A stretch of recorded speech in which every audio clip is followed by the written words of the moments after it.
If this is your first time here, welcome to our corner of the internet where we tell true-to-heart family stories, the kind that linger after the screen fades.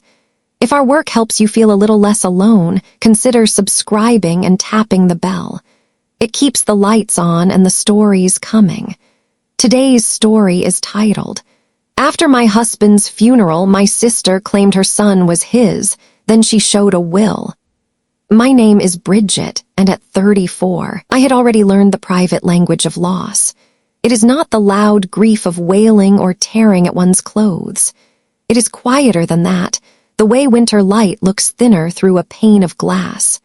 3 months after my husband Adam's funeral, a service so polished and kind it felt like a memory already, I found myself driving across town to a backyard party I did not want to attend. It was my nephew's first birthday. There were blue balloons tied to a chain-link fence, paper plates printed with cartoon whales, and the kind of folding tables that wobble when someone sets down a casserole dish too forcefully.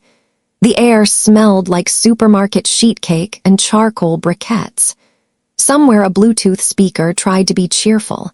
I parked, smoothed the front of my black sweater, and told myself I could make it through 1 hour for the sake of family.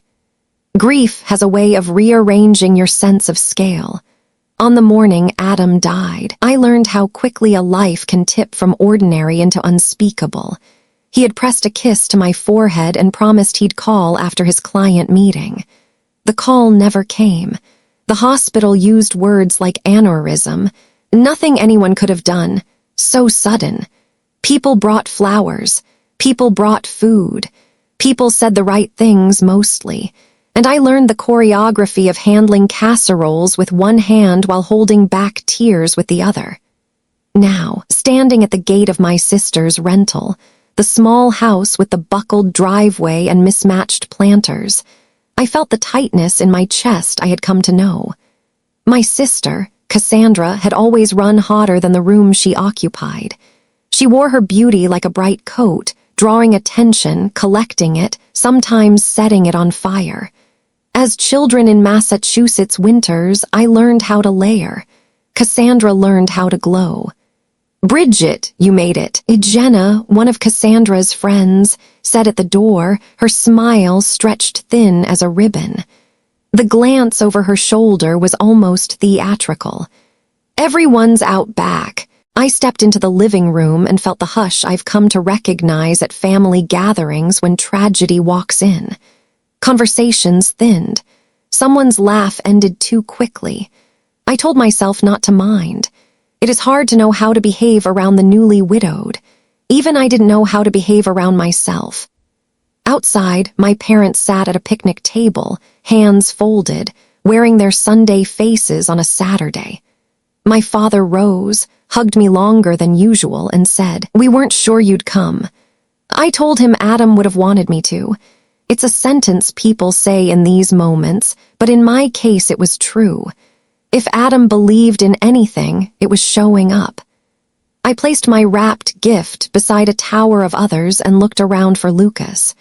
The little boy wore a tiny bow tie, his legs kicking against a high chair as if he could pedal his way into the sky. Seeing him tugged something in me that had been stretched thin by years of fertility treatments, and the last quiet ride home from the clinic when Adam had taken my hand and said, "We can still have a beautiful life. You and me. That's enough." It didn't occur to me yet that the child everyone was clapping for would be used as a match to set the next fire. Cassandra came out of the house like someone walking on stage. New dress, fresh highlights, a smile that seemed to know where every camera would be. She kissed my cheek, barely, the air between us charged with something I couldn't name at the time. Anticipation, maybe, or the friction before a storm. "Thank you all for coming," she said, tapping a plastic spoon against her cup. The spoon made a bright, hollow sound, the way I imagine a lie sounds before it lands. "This year has been full of surprises," she went on, her hand settling on the crown of Lucas's head as if to bless him. There are moments when a story turns and you feel the click even before words finish their shape. My mother stared at her shoes. My father's jaw shifted, the way it does when he braces for bad news. I felt the ground under my feet the way one does on an elevator, the rumor of movement. "Lucas is not Tyler's," Cassandra said, eyes lifting to find mine across the yard. "He's Adam's. Before he died, Adam updated his will to provide for his son. Half the house in Beacon Hill belongs to Lucas." There was a noise from the guests that felt communal, the hiss of sucked-in breath, the little "oh" that ripples when scandal is offered. It was the sound of people witnessing a car veer across a double yellow line and being unable to look away. I stood very still. That's what I remember first. The stillness. It wasn't the kind your body chooses. It was the kind your body borrows from shock. My mouth found the shape of a polite line. My hands, oddly, felt heavy, as if holding two invisible place settings I could not put down. Cassandra reached into her purse and produced a paper. She held it up like a communion wafer, as if proof were something you could consecrate. "The will," she announced, "signed by Adam. Grief will surprise you with laughter sometimes. Not the good kind, no relief, no brightness. It is closer to a spasm, a bark from someplace you forgot existed." As she held that paper aloft, I felt the smallest tremor rise at the corner of my mouth. I pressed my lips together. I told my throat to behave, because here is the thing Cassandra did not know. Adam's love did not end at the finish line of his life. He had built it like a house, solid, with documents and locks and witnesses. There were parts of our story she could not imagine, and one of those parts made her claim impossible. "May I see it?" I asked, and even I was surprised at how gentle my voice sounded, like I was asking to hold a baby, not a lie. She hesitated, just for a moment, which told me all I needed to know about how she understood what she had just done. Then she placed the page in my hand, and I let my eyes read the words with the detachment of someone examining a foreign object for recognizable bones. Adam, corporate attorney, wrote like a man who lived with clauses and commas in his pockets. The language on this page tripped over itself. The signature curled in a place his never did. It was like smelling a cologne that reminds you of someone and realizing, no, this is a cheaper version, more sweetness, less cedar. I folded the page and returned it to her the way I once returned my grandmother's rosary after the funeral, carefully, with respect for the gravity of old objects and the damage they can do. "Thank you," I said. "This is Lucas's day. We'll talk later." In another family, in another story, there might have been a scene, a slap of words, a pointed finger, an aunt's shrill condemnation. But I have learned that sometimes the truest power is choosing when to speak. I touched my father's shoulder. I told my mother I would call her tomorrow, and I walked toward the gate even as the murmurs rose like gnats behind me. When I closed my car door, the world narrowed to an oval of windshield, and the smell of last winter's hand lotion baked into the leather. The laugh I had held broke free, not a joyful sound, not at all, but something that shook loose the tension I'd carried from the moment Cassandra tapped that spoon. I let the laugh come until it braided with tears, until the sob felt less like drowning and more like a cough that clears the lungs. A line I once heard returned to me then, one of those quiet truths that sound simple only because it is strong. Love is not just what we feel, it's what we do to protect each other when the future comes knocking. In the weeks before he died, Adam had done what he always did. He noticed the weather changing and brought an umbrella. Somewhere in a bank vault, behind a brass door with a lever that size when it opens, there waited a small archive of the kind of love that prepares, that anticipates not just joy, but the ways joy can be stolen. I started the car and drove home through streets I knew by heart. The stretch where the Charles looks like a strip of tin under the sky. The corner deli, where Adam could never resist adding a biscotti to the coffee order. The block where in spring the trees drop blossoms that stick to your shoes like confetti from a parade you can't remember attending. When I reached our door on Beacon Hill, the one we painted a deep, dignified blue, the kind that says we tried to make a good life here, I stood for a moment on the stoop and felt the old ache. Inside, the rooms greeted me with their quiet. The portrait we once joked about, a watercolor of the Boston skyline, oranges bleeding into harbor lavender, watched from its hook as if to say, "Remember who you are." I set down my bag and smoothed away a wrinkle on the runner. There is a ritual to steadying oneself. You do one small thing right in a world where a big thing has gone wrong. Tomorrow, I told myself, the vault, the papers, the truth without any ornament. Tonight, I would sit on the step inside the door and listen to the house breathe. I would let the winter light become evening, and I would carry what I knew like a candle cupped in both hands. There is a way certain stories begin, with a blow so audacious you doubt your own senses. But I have learned there is a way they continue, too, with the steadiness of fact and the soft-spoken certainty of a life built with care. Cassandra had chosen spectacle. I would choose proof. I turned off the hallway lamp and let the house dim to outlines. When I climbed the stairs, the space beside me on the bed was as cool as it had been every night since the hospital. I laid my palm there anyway, as if warmth could be coaxed back by love alone. Outside, somewhere, a siren drifted past and faded. I closed my eyes and thought of the small, careful handwriting I knew waited behind a brass door. Words from a man who understood that even after a life ends, love can go on doing what it does best, protecting. When I look back, it always begins with a painting. A watercolor of the Boston skyline at sunset, orange bleeding into violet, the harbor blurring into the edges of sky. It hung in the center of a charity auction, waiting for someone to notice. I had been staring at it all night, unable to let it go, though I couldn't afford the bid. Adam did. He lifted his hand, offered the final number, and silenced the room. Then, in the kind of gesture that tells you more about a man than his resume ever could, he handed it to me. "I think this belongs with you," he said. That moment, so small, so uncalculated, was the start of everything.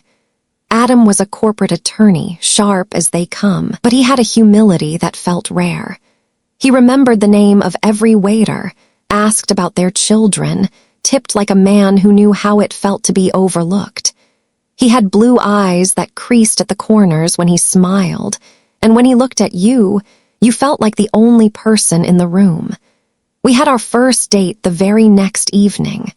Conversation flowed as if we had been rehearsing it for years. 8 months later, he proposed by the harbor, the very skyline mirroring the painting that brought us together. We bought a Victorian home in Beacon Hill right after our first anniversary. $800,000. For two young professionals, it was terrifying and exhilarating all at once. The ceilings were high, the garden was small, the plumbing was questionable. Still, I saw children running barefoot in the back, Adam grilling on the patio, a life drawn in broad, hopeful strokes. That life didn't arrive the way we planned. Children never came, not for lack of trying. We measured months by calendars and hormone shots, clung to hope through 4 failed rounds of IVF. Each time, a little more of our savings disappeared and a little more of our resilience was tested. After the last attempt, we drove home in silence. Adam reached across the console, his hand covering mine. "We can still have a beautiful life," he whispered. "You and me, that's enough." There was a kind of grace in that surrender. Instead of mourning what never arrived, we poured our energy into what we could shape. We traveled, Florence in the spring, Tokyo in the fall. We renovated the house room by room until it looked like the magazines I once cut pictures from. I launched my interior design firm, and Adam, already partner at his firm, championed me every step of the way. Our life didn't follow the blueprint we thought it would, but it was ours. Yet in the periphery, always just at the edge of our story, was Cassandra, my younger sister. If I was steady, she was wild. If I was careful, she was reckless. And if my life held any light, she felt compelled to outshine it. She was beautiful in that effortless way that made people forgive her too quickly. My parents worried about her, excused her, rescued her. I worked hard. Cassandra floated, knowing someone would catch her. When Adam reminded me, "She's your only sister. Family is important," I tried to believe him. But deep down, I knew family can also be the hand that tips your balance. And so, in those years, we lived in the house we had nearly bankrupted ourselves to buy, with dreams carefully redrafted, with love tested and found resilient. From the outside, we looked like a couple who had built a strong, enviable life. From the inside, we knew how many times we had nearly broken, how much loss we had reworked into beauty. It's what made what happened later so unbearable, so absurd, and, if I'm honest, so darkly comical, because Adam and I had spent years turning pain into something livable, something worthy. My sister, in one moment at a child's birthday party, tried to burn it all down with a single declaration. And she had no idea that the foundation beneath our house was stronger than she imagined. Not just bricks and beams, but foresight, love, and a truth she could never fake. There are memories that stay lodged in the body, like stones under the skin. For me, those were the years of sterile waiting rooms, fluorescent lights that buzzed a little too loud, and hope that rose and fell with the rhythm of a doctor's voice. Infertility has a way of changing how you see time. Each month becomes a calendar page you both dread and cling to, a private clock that no one else can read. Adam and I tried everything: timed charts, medications, procedures with names that sounded clinical even as they carried our deepest prayers. 4 rounds of IVF. 4 times we pinned our future on a vial, a needle, a set of numbers that doctors measured, but our hearts felt. Every cycle ended with a silence so heavy it pressed on my chest. The worst part wasn't the failure itself, it was the ride home. That stretch of highway became a place of mourning. We rarely spoke because there was nothing left to say. After the last attempt, the car felt colder than usual. I stared out the window, the trees blurring into a smear of green and brown, until Adam reached across the console. His hand was warm, steady, grounding. "We can still have a beautiful life," he said, his voice low, as if speaking to both of us and to the ghosts of children who would never be. "You and me, that's enough." That night on our porch swing, we let the words settle. I cried into his shoulder until the fabric of his shirt was damp, and for once he didn't try to fix it. He just held me, rocking us slowly as the crickets sang. There was a kind of surrender in that moment, not giving up, but giving over, choosing to build a life from what remained rather than what was lost. So we rebuilt, slowly, deliberately. We booked flights instead of fertility appointments. Florence, where we stood in front of Botticelli's Venus, and I felt small but alive. Tokyo, where Adam marveled at how order and chaos lived side by side. In every place we found a piece of ourselves we had almost forgotten: curiosity, laughter, freedom. At home, our Victorian became our project. We tore down walls, painted ceilings, sanded floors until our hands ached. Room by room, we stitched our story into the house. The kitchen held the smell of Adam's lasagna, his specialty. The living room bore the watercolor skyline, a reminder of where we began. The garden, once choked with weeds, grew into a small sanctuary where I planted lavender, and he read case files in the fading light. Adam encouraged me to open my own interior design firm. "You've built beauty out of brokenness," he said once, watching me fuss over a client's floor plan. "That's what people need. That's what you do." And with his support, I did. The firm took off, slowly but surely, and I learned the satisfaction of shaping spaces for others, even while my own heart still carried cracks. But there's a truth I can't ignore. Grief doesn't vanish just because you build new walls. The absence of children was a silence that followed us into every room. At holiday dinners, when relatives asked careless questions, Adam would squeeze my hand under the table. When friends posted baby pictures, I smiled, but inside I felt a sting. And yet, in those spaces, we grew closer. We chose us. We chose life as it was, not as it could have been. That choice became the strength I didn't know I would need later. Because when Cassandra stepped into my backyard world with her dramatic announcements and forged papers, I had already lived through something harder, the slow erosion of a dream. The thing about loss is, once you've carried it, you learn how to hold yourself upright when the next blow comes. And so, in those years before everything unraveled, Adam and I carved out a life full of beauty, travel, and work that mattered. It wasn't the life we once imagined, but it was ours. That distinction mattered, because it was exactly that, our hard-earned, reimagined life, that my sister would one day try to claim for herself. And the irony, she thought she could undo with one lie what had taken us years of love, resilience, and sacrifice to build. Cassandra was 4 years younger than me, but sometimes it felt like decades. If I was the careful daughter, the one who colored inside the lines, she was the spark that leapt outside the fire pit, unpredictable and often burning the hands that tried to contain her. Our parents had always worried about her, which in practice meant they excused her. Late bills, they covered them. Lost jobs, they softened the landing. Failed relationships, they reminded everyone that Cassandra was just sensitive. It's strange how roles get assigned in families, as if invisible scripts are passed out in childhood. I was the reliable one, the achiever. Cassandra was the wild one, the beautiful one, the one people forgave because her smile made them want to.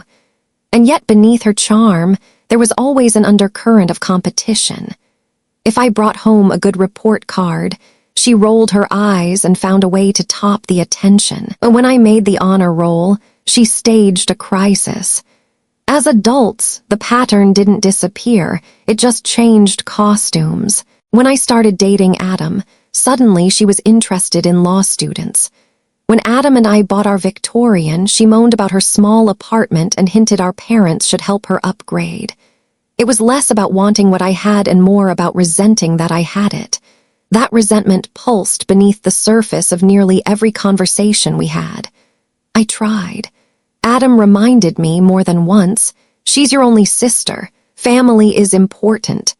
He believed in bonds, in second chances, in showing up even when it hurt, and I wanted to believe that too. So I kept her close, even when it cost me peace. 2 years before Adam died, Cassandra began dating Tyler. He was a bartender with tattoos up his arms and a motorcycle our parents instantly disapproved of. He looked like every mother's warning and every 20-something's rebellion. Their relationship was as volatile as gasoline. Loud arguments, dramatic breakups, passionate reconciliations. Watching them was like watching a storm roll across the horizon. You couldn't stop it, only wait to see how much damage it would do. Then, Thanksgiving. Cassandra stood at the head of the table, tears glistening in her eyes, hand resting on her stomach as if she'd practiced the pose in the mirror. "I'm pregnant," she declared. The room tilted. My fork clattered against my plate. She had always claimed motherhood wasn't for her. She said wanting children was just bowing to societal pressure. And yet, here she was, cradling her belly as though the universe had chosen her for a miracle. I wish I could tell you I felt only joy. The truth is more complicated. After years of charts and needles and heartbreak, hearing her announcement felt like someone pressed a bruise that hadn't healed. I smiled, I congratulated her, I passed the cranberry sauce. Inside, though, there was that sting, the bitter reminder that what had eluded me had fallen into her lap without planning. But family isn't just about feelings. It's about choices. and I chose to be happy for her. I bought yarn and knitted a blanket for her baby, stitch by stitch, imagining a child wrapped in warmth I couldn't give my own. I showed up at the hospital with flowers. I held Lucas in my arms and whispered promises of being the best aunt I could. Cassandra struggled more than she admitted. Sleepless nights, a colicky baby, exhaustion that spilled into tearful phone calls. She leaned on me often, asking if I could watch Lucas, if I could buy groceries, if I could just sit with her so she didn't feel alone. And I did. Because despite our history, despite the jealousy and the competition, there was a little boy in the middle of it now. Lucas deserved better than to grow up in the shadow of our rivalry. Adam, on the other hand, kept a certain distance. He was kind, always polite when Cassandra visited, but he didn't engage with Lucas the way I expected. I thought it was because of our infertility, that maybe babies were too painful a reminder for him. I never pushed. Grief and longing carve out their own silences, and in marriage you learn to let some silences stand. Still, I noticed. The way Adam avoided holding Lucas for long, the way he excused himself to another room when Cassandra lingered too long. At the time, I brushed it aside. Cassandra had always been a lot to handle. I thought Adam was simply weary of her chaos. I couldn't have known then how much deeper the story ran, but I did know this. Families carry undercurrents the way rivers do. On the surface, you see ripples, a calm flow. Beneath, there are rocks, swirls, places where water drags you under. Cassandra was always that undertow in our family. And no matter how tightly I tried to hold to the surface, I had no idea how close I was to being pulled down. Grief does not arrive politely. It barges in, sits heavy at the table, and dares you to move it. The morning Adam died began so ordinarily it feels cruel in retrospect. He stood at the mirror, knotting his tie, wincing slightly as he pressed a hand to his temple. "Just a headache," he insisted when I suggested he stay home. "Big client meeting today, I'll call you after." He kissed me, habitual, hurried, and walked out the door. That was the last time. The call I did get was from the hospital. By the time I arrived, breathless and refusing to believe, Adam was gone. A brain aneurysm, they said. 36 years old. Nothing could have been done. Words like that are meant to comfort, but they feel more like stones stacked on your chest. The days that followed blurred together in a haze of casseroles, sympathy cards, and arrangements I could barely comprehend. The funeral came like a play I hadn't auditioned for. The chapel was filled with polished shoes, pressed black suits, and faces that tried to arrange themselves into sorrow. I sat 2 rows from the front, hands clasped so tightly my knuckles ached, listening as people spoke of Adam in the past tense. The man who never forgot a name, the attorney who fought fiercely but fairly, the friend who gave quietly. Cassandra was nearly absent during those days. She sent texts. Lucas wasn't feeling well, she couldn't find a sitter, she was overwhelmed. She slipped into the funeral late, stayed on the edge of the service, and left before the reception began. At the time, I barely noticed. I was too submerged in my own loss to ask why my sister, who leaned so heavily on me in her own struggles, seemed unable to stand by me in mine. At night, the house was unbearably silent. I would climb into bed, instinctively reaching for the warm space where Adam used to be. My hand would land on cool sheets, the absence as sharp as any knife. I counted the hours by the sound of the old radiator clicking on and off, by the headlights sweeping across the bedroom wall, by the muffled laughter of neighbors who didn't know their world had ended. In those hollow weeks, my mother called daily. She insisted on small rituals, checking if I had eaten, reminding me to shower, urging me to attend Lucas's birthday party. Adam always said family comes first, she told me gently. He would want you to go. I nodded, though I wasn't sure Adam would have wanted me to subject myself to balloons and frosting so soon after burying him. Still, when you're raw, you cling to the voices that try to steady you, even if they don't fully understand. The morning of Lucas's party, I placed a wrapped gift on the passenger seat and drove across town with eyes that still stung from sleepless nights. I remember gripping the steering wheel so tightly the leather cut into my palms. Grief, I've learned, doesn't just ache in the heart, it inhabits the body. It stiffens your spine, clouds your mind, makes breathing feel like labor. When I pulled up outside Cassandra's small rental, I sat in the car for a full minute, staring at the streamers strung across the porch. How do you paste on joy when your chest is caving in? Eventually, I forced myself out, gift in hand, telling myself over and over, just get through an hour. Just an hour. Inside, voices hushed when I entered, conversations clipped short. I assumed it was pity, people fumbling for the right distance between comfort and intrusion. If I had looked closer, I might have seen that it was something else entirely. A current running through the crowd that had nothing to do with my widowhood and everything to do with the storm Cassandra was about to unleash. But I didn't see it then. I only saw my parents' relieved faces, Lucas's chubby legs kicking from his high chair, the absurd brightness of blue balloons against my grief. And I told myself, breathe, smile, survive. That's the thing about loss. It makes you blind to the betrayals that are already walking toward you. The backyard was strung with blue streamers and sagging balloons, the kind you buy in bulk at the party store when you want to show you tried. A banner stretched across the weathered fence. Happy first birthday, Lucas. Children darted between legs with plastic cups of juice.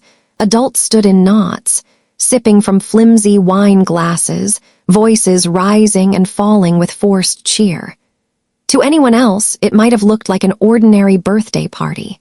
To me, still raw with grief, it felt like stepping into a play I hadn't rehearsed for, every line delivered in a language I no longer spoke. My parents sat at a picnic table, their postures stiff, their faces strained. My father stood when he saw me, wrapping me in an embrace that was more relief than celebration. "We weren't sure you'd come," he admitted. I forced a smile and set the gift on the table with the others. "Of course I came. Where's the birthday boy?"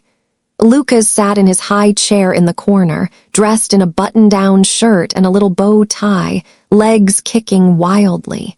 His giggles carried across the yard, small explosions of joy that briefly softened the heaviness pressing on my chest. He looked so innocent, so oblivious to the undercurrents swirling around him, that my heart tugged painfully.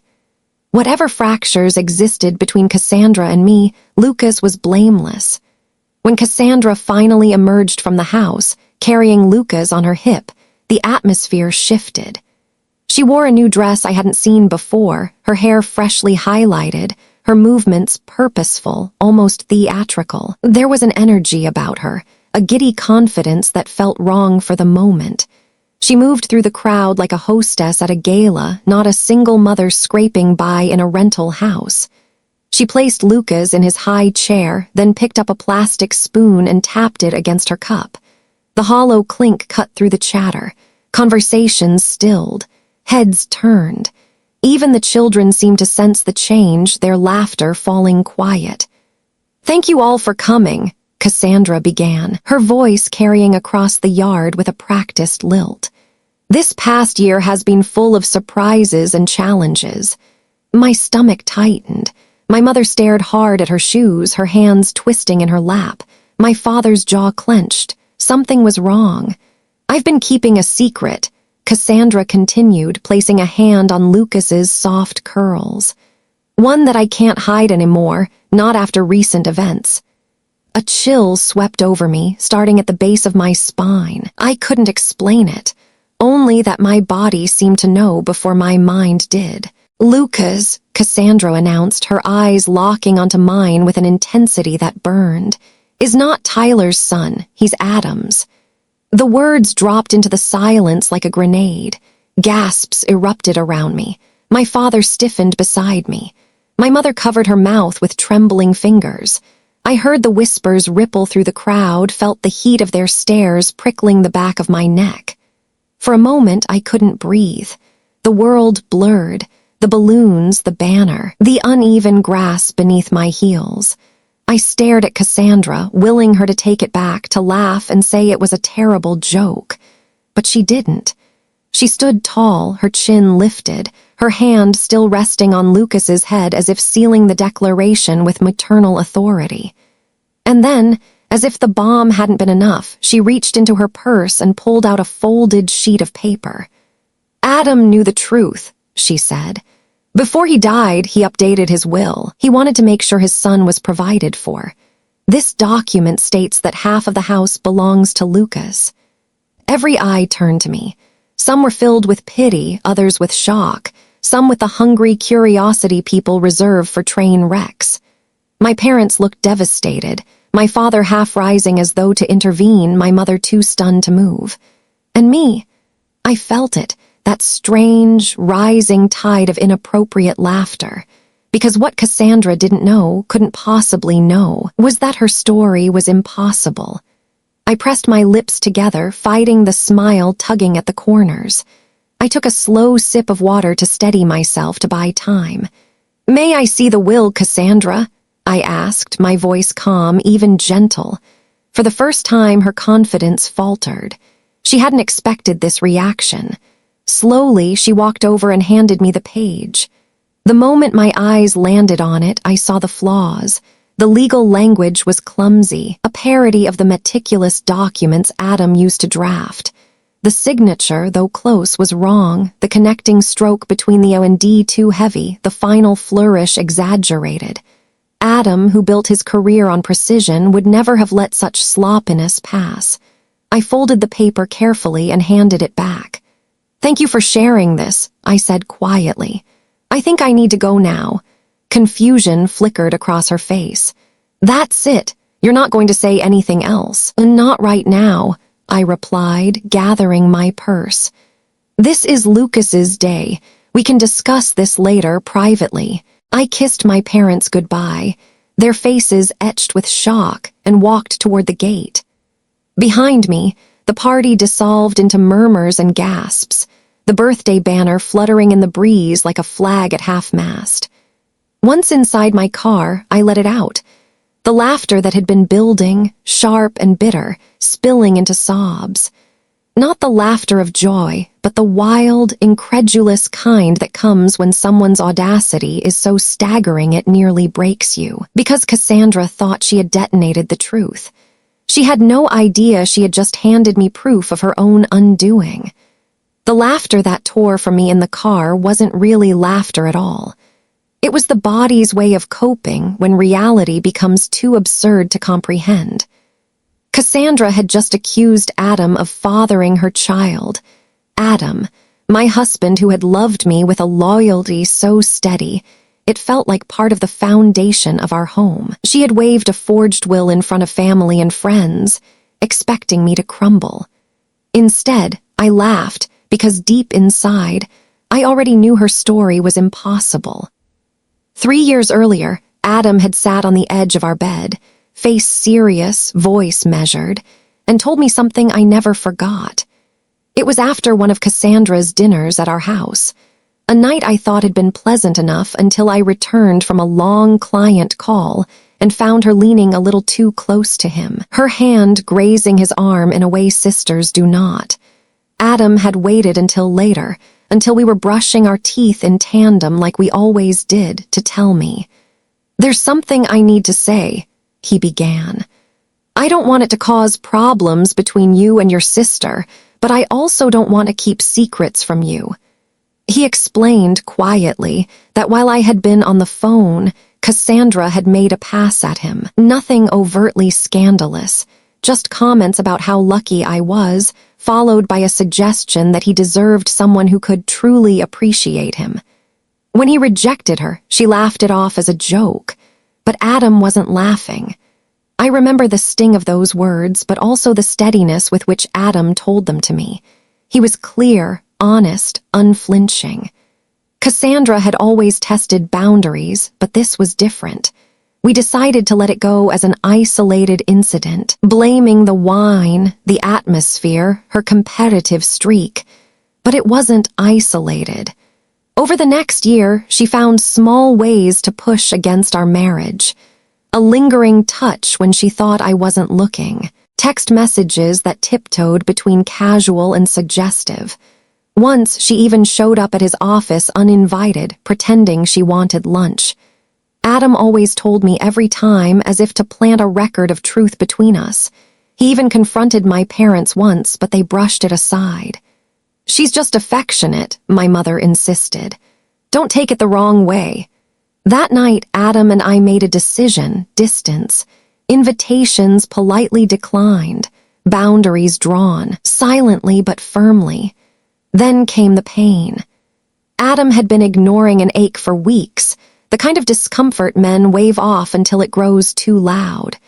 When he finally saw a urologist, the diagnosis was varicocele, enlarged veins that required surgery. The procedure went smoothly, but the doctor sat us down with a recommendation that would change everything: a vasectomy performed during the same surgery. It was a difficult conversation. After years of fertility treatments, we were reluctant to let go of the possibility, however slim, of children. But the doctor was firm. The procedure was extensive, the risk of recurrence high. Adam's health had to come first, so we agreed. 2 years before Lucas was even conceived, Adam had a vasectomy. From that moment on, it was biologically impossible for him to father a child. We never told our families. After so many prying questions and sympathetic looks about our childlessness, we had learned to guard our privacy. Only Adam, myself, and his doctors knew. Still, Adam was practical.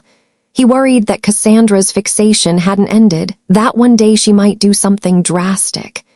"She isn't done," he said, sitting in the garden with an ice pack, his face pale but determined. "I don't know what, but something." I laughed at the time, brushed it off as paranoia born from painkillers and frustration. But Adam acted. He scheduled an appointment with James Wilson, our family attorney and his mentor.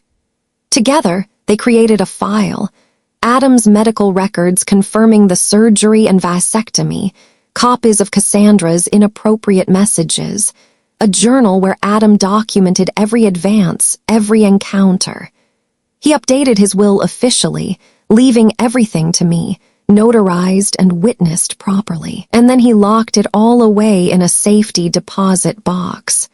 "Better to have it and never need it," James told us, "than wish you had it later." Adam called it our disaster preparation kit, joking lightly to ease my nerves. But there was nothing funny about the foresight. He had built a fortress of paper and ink around me, around us, never imagining that fortress would be tested so soon. So when Cassandra stood in her backyard waving a flimsy forgery, she didn't realize she was already undone. She didn't know that her story had been disproved years before she ever told it. She didn't know Adam had prepared for her betrayal before it was even conceived. Sitting in my car, laughter tangled with tears, I felt the sharp edges of grief and the strange comfort of knowing Adam's love stretched beyond death. He hadn't just left me memories. He had left me armor. And I knew what I had to do next: walk into that bank vault, open the box Adam left for me, and let the truth speak louder than Cassandra's lies. The morning after the party, I woke with the taste of ash in my mouth. Grief already weighed enough, but Cassandra's performance had layered humiliation on top of sorrow. I moved through the house like a shadow, pausing at the painting of the Boston skyline, the watercolor Adam had once placed in my hands as a gift. It stared back at me like a reminder: beauty can be chosen even when everything else crumbles. I dressed simply, black slacks, a blouse, hair pulled into a bun. Grief teaches you to armor yourself even in fabric. Then I drove across the city, past brick facades and coffee shops Adam and I used to frequent, until I reached the bank. The building loomed with its columns and brass-framed doors, a place designed to look unmovable, eternal.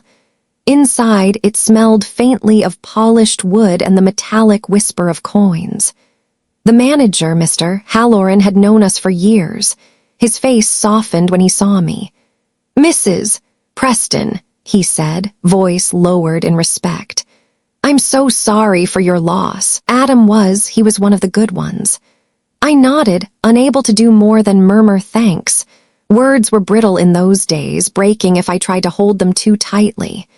He led me down to the vault, past steel doors that hissed open with codes and keys.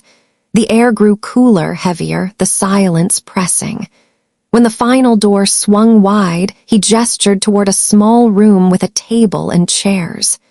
"Take your time," he said gently, leaving me with the box Adam and I had locked away years before. I sat alone, staring at it.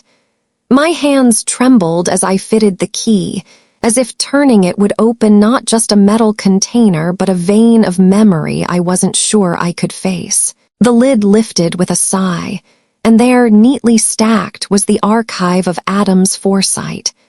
First, his legitimate will, officially notarized, witnessed, airtight. His signature, precise, exactly as I remembered it from years of forms and documents he had brought home. Every line in it left everything to me. There was no ambiguity, no loophole, no mention of Lucas. Beneath it lay Adam's medical records, cold, clinical printouts that nevertheless carried a kind of strange tenderness.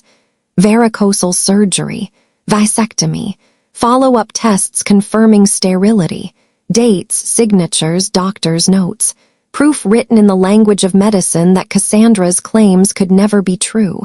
Then his journal. Adam's handwriting filled the pages, dates, times, direct quotes from Cassandra. Told me she wished I were hers. Placed her hand on my arm again. Showed up at my office uninvited. He had documented it all, not in anger, but in quiet determination, building a ledger of truth in case the world ever needed reminding. Reading it, I felt a mix of grief and vindication. My husband had carried this burden not only to protect me, but to prepare me. There were also printed copies of text messages Cassandra had sent, phrases that danced too close to flirtation, winks that read heavier than casual sister-in-law banter. Each one was logged, preserved, and finally a letter from James Wilson, his mentor and our attorney, verifying that he had overseen Adam's official will and would testify to its authenticity if necessary. At the very bottom of the box was an envelope with my name on it, written in Adam's hand, the same script that had scrawled grocery lists and anniversary cards, now steady and deliberate. My breath caught. My fingers shook as I broke the seal. "My dearest Bridget," it began, "if you are reading this, something has happened to me. I hope it is many years from now when we are old and gray and laughing at how Cassandra's antics were nothing more than family folklore. But if not, if the worst has happened and she has tried to hurt you in my absence, please know I prepared for every possibility." His words blurred as tears filled my eyes. "Use these documents. Protect yourself. You are loyal, sometimes to a fault, and I know you love deeply, even when it costs you. But you deserve to be safe. You deserve to be protected. Whatever happens, know that I love you beyond words, beyond time." I pressed the letter to my chest, sobs shaking me in the silence of the vault. For the first time since Adam died, I felt him again, not beside me but around me like a shield he had built from beyond. His love was not gone. It had simply changed form, become armor instead of presence. I carefully returned most of the documents to the box, but took what I needed.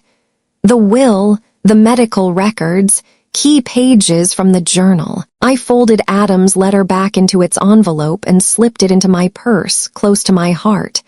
Then I stood, wiped my tears, and told myself, This isn't the end of the story. This is the beginning of the fight. Outside, the city bustled as if nothing had happened. Taxis honking, students rushing with backpacks, a street musician strumming an old guitar. But I walked differently now. Cassandra thought she had detonated a bomb. What she didn't know was that Adam had left me the blueprint to defuse it, piece by piece. And I was ready. James Wilson's office sat in a converted brownstone on a quiet Boston street, the kind of building that wore its history in dark wood and brass doorknobs. Adam had always said it suited James perfectly, old-money discretion wrapped in modest charm. As I walked up the stone steps, clutching a folder heavy with documents, I felt both dread and relief. I wasn't walking in alone. I was walking in with Adam's foresight at my side. The receptionist recognized me immediately. "Mrs. Preston," she said, her voice soft with sympathy. "Mr. Wilson is expecting you, and I'm so sorry Adam was one of the good ones."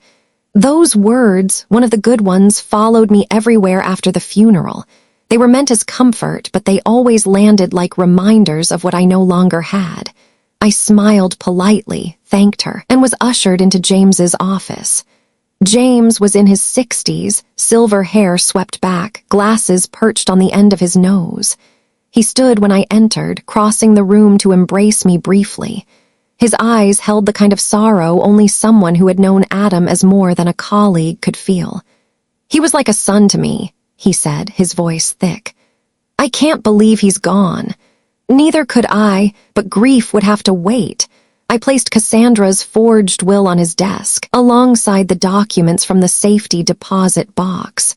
He examined the forgery first, scanning it with the practiced eye of a man who had lived his life among contracts. His expression darkened. "This is amateur work," he said finally. "The language is all wrong. The signature close, but no, it would never survive analysis. But the fact she created this at all," he shook his head. "It's troubling, very troubling." I handed him Adam's real will, the notarized one James himself had overseen. Relief flickered in his eyes as he nodded. "Yes, this is the will I remember, executed properly, witnessed properly, ironclad." Then I slid across the medical records, the journal entries, the attorney's letter Adam had tucked away. James read carefully, lips pursed. "Adam was thorough," he said. "These records alone disprove Cassandra's claim.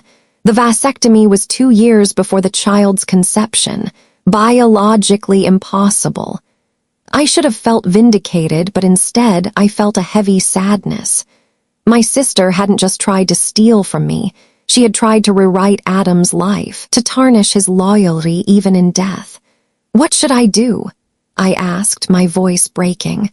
"I don't want to humiliate her publicly, but I can't let her take half of our home based on a lie." James leaned back in his chair, folding his hands. "First, we need more information. No one forges a will and makes a claim like this without a motive, likely financial. I'd recommend hiring a private investigator, someone discreet, someone who can uncover the full picture before we decide how to proceed." He reached for the phone and dialed a number. "Frank Delaney," he said after a pause, "former detective, solid reputation." An hour later, Frank arrived, stocky, sharp-eyed, with a Boston accent that clipped every word. He shook my hand firmly, then took a seat, pulling out a notepad. "Mrs. Preston," he began, "I understand your sister has made a claim about your late husband. I'll need details about her relationships, her financial state, anything you can give me." I realized then how little I actually knew about Cassandra's life. I told him about Tyler, the bartender she'd dated, about their turbulent relationship, about Lucas's birth. I admitted I hadn't seen Tyler at the party, hadn't heard his name in months. Frank scribbled notes, asking pointed questions, addresses, jobs, friends. When I finished, he nodded briskly. "That's enough for now. Give me a few days. I'll start with her financials and the father of the child. People don't pull stunts like this unless they're desperate."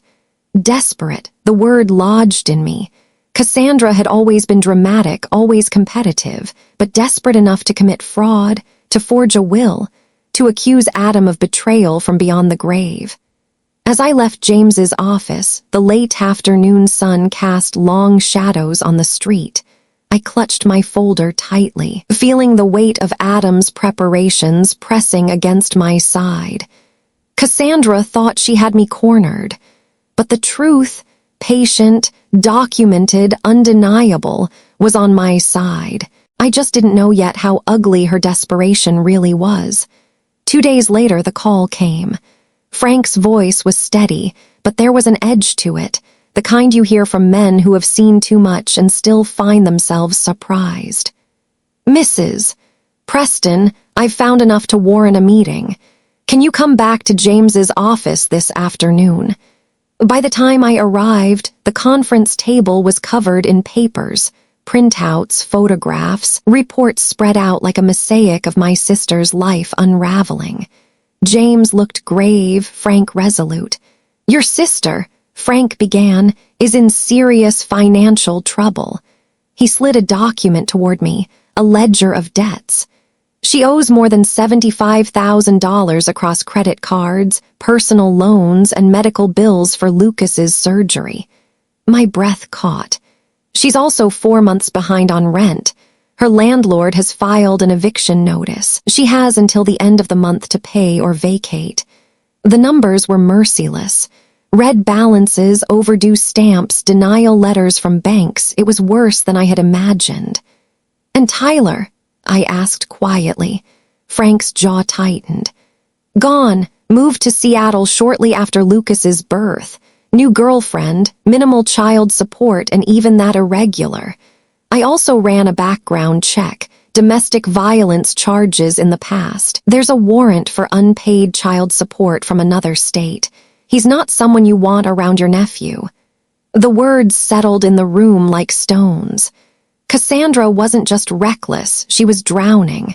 And in her desperation, she had reached for the only lifeline she could imagine. My house, my grief, Adam's memory. Frank slid another paper across the table. This one made me feel physically ill. Text messages. Cassandra to Jenna, the same Jenna who had opened the door for me at the party. "Adam's death is terrible, but maybe it's finally my chance to get what I deserve. That house is worth at least $800K. If I play this right, I'll have a nice nest egg for Lucas and me. The will is almost ready. My friend Dave is good with Photoshop. Found Adam's signature online. It looks totally legit." I covered my mouth, nausea rising.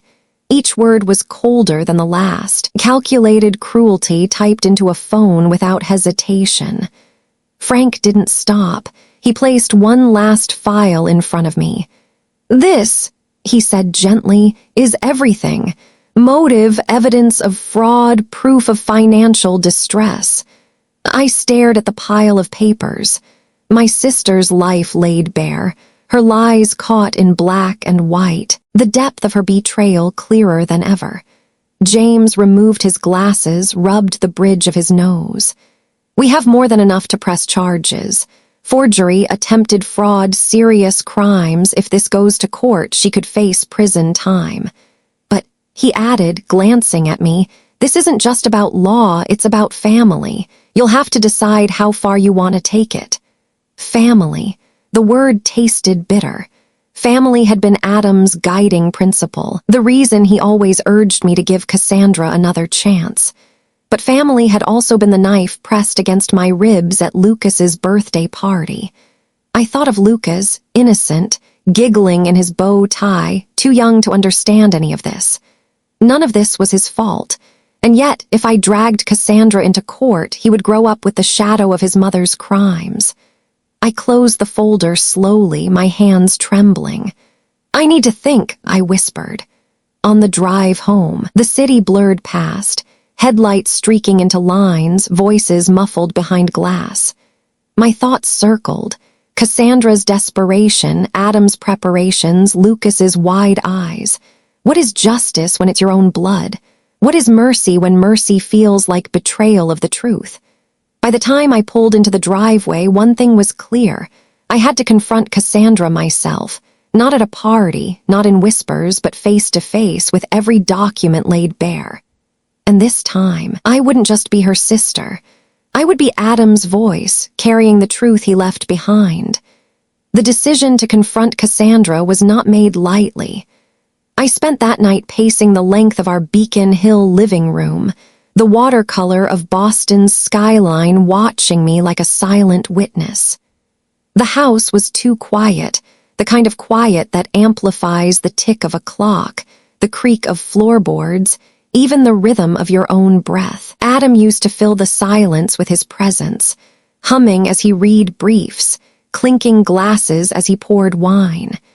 Now it was just me, rehearsing conversations in my head that felt both inevitable and impossible.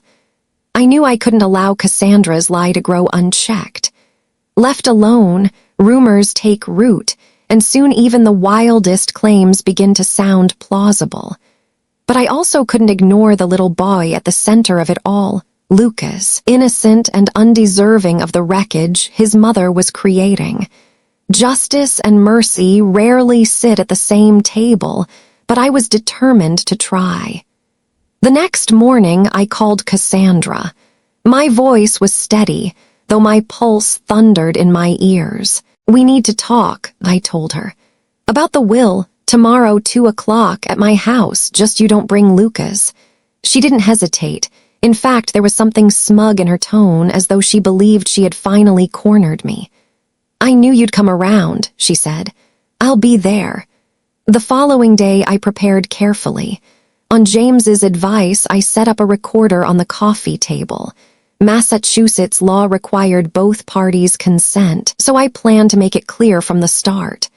Next, I arranged the documents in a neat stack. Adam's real will, the notarized copy, his medical records confirming the vasectomy, selected pages from his journal, and finally, Frank's findings, the debts, the eviction notice, the damning text messages. Each piece of evidence was a brick in the wall of truth Adam had built, and I intended to use them all.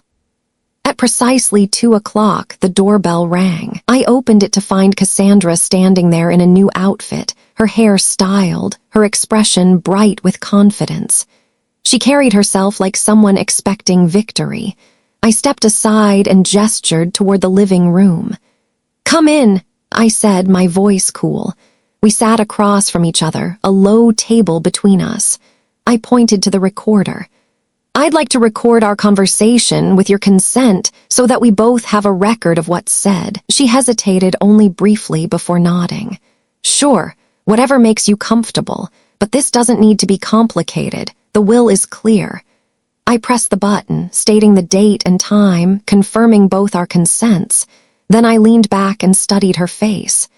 "Before we get into documents, I'd like to hear your version of events. Tell me in your own words what happened between you and Adam." Cassandra's expression softened into what she clearly believed was sincerity. She spoke of an affair 2 years earlier during a supposed rough patch in my marriage. She described secret hotel meetings downtown, Adam confessing his unhappiness, their passion leading to Lucas's conception. Her voice trembled in places, her eyes glistened as if rehearsed. I let her finish, then began asking questions, specific questions. "Which hotel?" "The Mandarin Oriental," she replied quickly. "And which room?" I pressed. She faltered. "High floor. I don't recall the exact number." "What nights of the week?" "Tuesdays, sometimes Thursdays." "What did Adam usually order from room service? Which side of the bed did he prefer? Did he shower before or after?" Her face tightened. Her answers grew vague, contradictory. She snapped finally. "Why does that matter? The point is he was Lucas's father. The will proves it." That was when I placed the first document on the table, Adam's medical records. 2 years before Lucas was conceived, Adam had a vasectomy. It was successful, confirmed by follow-up tests. It was physically impossible for him to father a child after that. The color drained from her face. She snatched the papers, scanning the clinical language, her hands trembling. "These could be faked," she muttered. "They're not," I said evenly. "His doctor will testify if needed." Next, I laid down Adam's real will. "This is the official document, notarized, witnessed, filed properly. It leaves everything to me. There is no mention of Lucas." Her lips parted, but no words came. I continued, calm and deliberate. "The will you produced is a forgery, a felony, punishable by prison time, and it wasn't even well done. James has already identified multiple inconsistencies." I placed Adam's journal on the table, open to an entry describing one of her advances. Then Frank's report, her debts, the eviction notice, the text messages with Jenna about photoshopping Adam's signature. Each item fell like a gavel strike. By the end, Cassandra sat in silence, her shoulders hunched, her confidence crumbling. Tears began to fall, not the dramatic, manipulative kind I had seen before, but raw sobs that shook her whole body. "I didn't know what else to do," she choked out. "I'm going to be homeless. Lucas and I will be out on the street in 2 weeks. Tyler left us with nothing. The medical bills keep coming. I thought if I could just get some money from the house." Her words tore at me. Desperation had driven her to betray not only me, but Adam's memory. And yet, beneath the fury and the hurt, I saw the truth of her collapse. She wasn't a villain in her own mind. She was a mother clawing at survival, making choices that destroyed others in the process. I took a breath, steadying myself.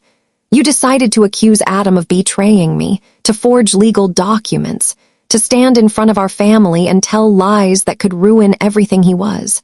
"I was desperate," she cried, anger flaring through her tears. "You have everything, this house, a career, respect.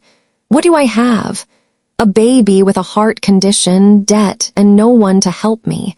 You try making good decisions with that." The room went still. I looked at her, not just my sister, but a woman stripped bare by her own choices, her own pain. And in that stillness, I felt the weight of decision pressing on me. I could destroy her, press charges, let the courts do their work, or I could find a way to protect Lucas without sacrificing Adam's honor, a way to draw boundaries without wielding vengeance. I leaned forward, meeting her eyes. "Here's what's going to happen," I said, my voice. "You're going to confess, publicly. You're going to admit that you lied about Adam, that Lucas is Tyler's son, that you forged the will. You're going to apologize to me and to Adam's memory. And in return," I paused, choosing the words carefully, "I will help you and Lucas, not by giving you half my house, but by setting up a trust for his medical care and education, by helping you find stable housing, under conditions." Her tears slowed, confusion flickering. "Why would you do that, after what I did?" "Not for you," I answered softly. "For Lucas. And because Adam would want me to help his nephew, even if his mother tried to destroy him." She stared at me, broken, ashamed. For the first time, Cassandra didn't look like my rival. She looked like someone caught in the wreckage of her own life, and maybe, just maybe, ready to face it. The days leading up to the family dinner felt like standing on the edge of a cliff, waiting for the ground to give way. Cassandra had agreed, hesitantly, tearfully, to my terms. She would confess in front of our parents, retract her lies, and begin the long road toward accountability. But I knew my sister well enough to recognize how fragile promises can be when shame collides with pride. I spent those days preparing, not just with documents, but with resolve. I spoke again with James, who advised me to record the conversation for legal protection. "You don't need to use it unless she goes back on her word," he reminded me. "But if she does, you'll be glad you have it." I set the recorder on the dining room table, nestled between candles and silverware polished to a shine. It looked out of place, a cold witness among warm family trappings. My parents arrived first, my mother carrying her lasagna like a peace offering. "I don't know what this is all about," she said nervously as she set the dish down. "But Cassandra called me crying. Said you're forcing her into some kind of tribunal. Just wait until everyone's here. I replied, pouring her a glass of wine. This needs to be said once with all of us present. By 7 o'clock, the table was full. My father sat stiffly, suspicion in his eyes. My mother fidgeted, smoothing her napkin. And then Cassandra arrived, without Lucas, just as I had insisted. She looked pale, her usual glamour stripped away. She sat heavily, avoiding my gaze, her hands twisting in her lap. "Thank you all for coming," I began, my voice steady though my heart hammered. I gestured to the small recorder. "For transparency, I'm recording this conversation. We all deserve clarity." I turned to Cassandra. "Go ahead." Her voice was barely above a whisper at first. "I lied," she said, eyes fixed on her plate. "Lucas is not Adam's son. Adam and I never had an affair. I forged the will I showed at the party." The words landed like stones dropped in still water. My parents froze, the silence so sharp it seemed to hum. Finally, my father spoke, his voice trembling with anger. "Why would you do such a thing? Do you have any idea what that claim did to your sister? To Adam's reputation?" Cassandra's face crumpled. For once, she didn't deflect, didn't spin. She told them everything about the debts, the eviction notice, Tyler's abandonment, the bills piling up. Her voice grew steadier as she spoke, fueled by desperation, but also, for the first time, honesty. "I thought if I could just get the money, I could keep a roof over Lucas's head. I wasn't thinking about Bridget. I wasn't thinking about Adam. I just panicked." My mother's eyes filled with tears. "Oh, honey, why didn't you come to us? You didn't need to make up such terrible lies." "Would you have given me $400,000? Cassandra asked bitterly. "Because that's what I was after, half the value of Bridget's house." The bluntness silenced my mother. My father shook his head, shame etched into his features. "We couldn't have given you that kind of money, but we could have helped with rent, with groceries. Instead, you tried to defraud your own sister." Cassandra nodded miserably. "I know, and Bridget has the evidence. She could press charges, and I'd deserve it." My mother turned to me, alarmed. "You wouldn't do that, would you? She's your sister." A sharp pang of frustration pierced me. Even now, my mother's instinct was to shield Cassandra. I straightened in my chair. "I could," I said firmly. "Forgery and fraud are felonies. What she did was not just immoral, it was illegal. But I'm choosing another path, for Lucas." I laid out the terms clearly: Cassandra's public confession, the trust fund for Lucas's education and medical care, therapy and financial counseling, steady employment, and my right to be involved in Lucas's life to ensure his well-being. "If she violates these conditions," I said, my voice like steel, "the support ends, and I will not hesitate to involve the authorities." The room was quiet. My father looked relieved, my mother conflicted, Cassandra humbled. "That's generous," my father said finally. "More than she deserves." "It's not for her," I replied. "It's for Lucas and for Adam's memory. He doesn't deserve to be remembered through Cassandra's lies." Cassandra looked up at me then, tears streaking her face. "I'm sorry," she whispered. "Not just for this, for everything, for the years of jealousy, for not being the sister you deserved." I held her gaze, searching for sincerity. "I hope therapy helps you understand why you made these choices," I said quietly. "Because Lucas deserves a mother who is honest, who is whole." She nodded, swallowing hard. "I'll try." It wasn't forgiveness, not yet, maybe not ever, but it was a beginning, the only one I could live with. That night, after everyone had left, I stood in the doorway of the quiet house, Adam's presence heavy in the air. For the first time in months, I felt something I hadn't dared hope for, not peace exactly, but the faint outline of it. The sense that maybe, just maybe, the worst storm had passed. A year later, the garden bloomed with daffodils Adam had planted the autumn before his death. Yellow trumpets pushed through the soil, bold against the lingering chill of spring. I stood there in the morning light, coffee cooling in my hand, and thought about how life, despite everything, insists on returning. Much had changed in those 12 months. The trust fund I established for Lucas was already covering his medical needs and setting aside a future untouched by Cassandra's mistakes. To my surprise, she had honored our agreement. Therapy and financial counseling had begun to chip away at the patterns that once ruled her life. She found steady work at a dental office, showing up each day with a new sense of discipline I had never seen in her before. Our relationship remained cautious, formal. We weren't sisters in the way we once pretended to be, but we had become something different, two women bound not by rivalry, but by the shared love for a boy who deserved better. Lucas, now toddling through the garden with sticky fingers and wide eyes, laughed whenever he saw the daffodils, as though Adam's gift was meant especially for him. My parents, too, had shifted. My mother still struggled with her instinct to shield Cassandra, but slowly she began to understand the damage of decades of excuses. My father, more than once, pulled me aside and whispered, "I'm proud of you. Adam would be too." Those words stayed with me, warming places grief had left cold. As for me, I found new strength in the very things that once felt like ruins.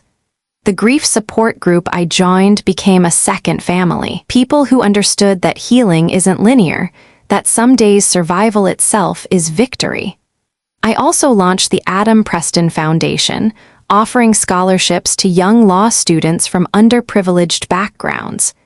It felt like planting seeds in Adam's honor, ensuring his legacy grew in ways he would have loved. And yes, eventually, I began to open my heart again. Not to replace Adam, no one ever could, but to recognize that love takes many forms, and life offers second chapters if we're brave enough to read them. Looking at those daffodils swaying in the spring breeze, I realized something. Adam had prepared me not just with documents and journals, but with the kind of love that endures even in absence. His foresight had shielded me from Cassandra's betrayal. His devotion had reminded me of my worth when lies tried to dismantle it. Even gone, he had been my protector, my partner, my compass. And I learned, in all of it, that family isn't defined by blood alone. It's defined by honesty, by boundaries, by love that doesn't demand you shrink yourself for someone else's chaos. Sometimes protecting yourself is the deepest act of loyalty to the life you built, to the people who truly deserve you, to the memory of someone who loved you right. So, to those of you listening, thank you for walking through this story with me. If you've faced betrayal in your family, if you've had to draw painful boundaries, know this: healing is not linear, but it is possible. Strength isn't the absence of grief, it's learning how to carry grief alongside hope.